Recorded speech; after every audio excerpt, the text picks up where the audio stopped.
கடலூர் மாவட்டம் பல்லடம் தொகுதி அதிமுக வேட்பாளர் KP பரமசிவம் தீவிர வாக்கு சேகரிப்பில் ஈடுபட்டார். பொங்கலூரில் பிரச்சாரத்திற்காக வந்த பரமசிவத்திற்கு அப்பகுதி மக்கள் ஆரத்தி எடுத்து சால்வை அணிவித்து உற்சாக வரவேற்பு அளித்தனர். இதில் பேசிய அவர், போதையில்லா தமிழகத்தை உருவாக்க இரட்டை இலை சின்னத்திற்கு வாக்களிக்குமாறு மக்களிடம் வேண்டுகோள் விடுத்தார். மேலும் பொங்கலூர் பகுதி மக்களின் கோரிக்கைகள் அனைத்தையும் நிறைவேற்றி தருவதாக அவர் உறுதியளித்தார். அதிகபட்சமான ஓட்டு வித்தியாசத்தில் வெற்றி பெற செய்ய வேண்டும்.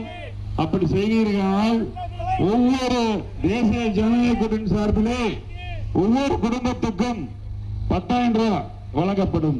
அதே மாதிரி குடும்ப தலைவர்களுக்கு மாதம் 2 அன்பார்ந்த பெரியவர்களே, தாய்மார்களே, வேட்பாளர் அருமையான் பரமசிவன் அவர்கள் உங்களை வாக்கு சேகரிக்க வந்திருக்கின்றார்கள்.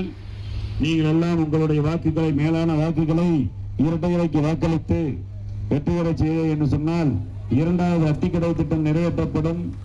1,28,00,000 மனங்களை வென்ற தந்தி டிவி யூடியூப் சேனல். தவிர்க்க முடியாத தம்ப்நெயில், கலக்கலான கான்டென்ட்ஸ். நீங்களும் இந்த குடும்பத்தில் இணைய இப்பவே சப்ஸ்கிரைப் பண்ணுங்க.